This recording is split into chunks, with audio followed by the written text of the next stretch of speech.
বন্ধুরা কি সুন্দর এই সর্ষে ক্ষেতটা, পুরো হলুদ একদম, মানে যতদূর চোখ যাচ্ছে হলুদ আর হলুদ।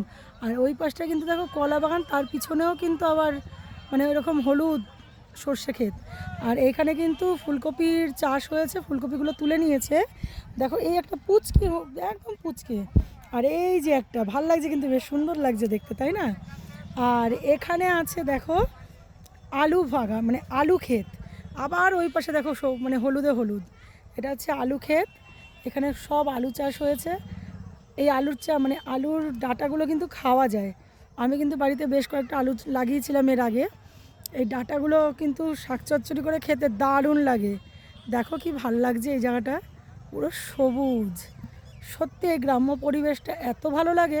ওইখানটাতে জানি কত কিছু চাষ হয়েছে, আমি কিন্তু ওখানটা যেতে পারছি না, রাস্তাটা ব্লক বলে, নাহলে ওটাও দেখাতাম যে কি চাষ হয়েছে। আর ওই যে সব কলা বাগান ভর্তি।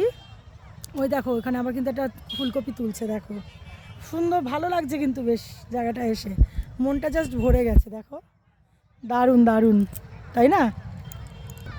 পুরো দেখো একদম হলুদ সবুজের মাঝখানে আমি যাচ্ছি।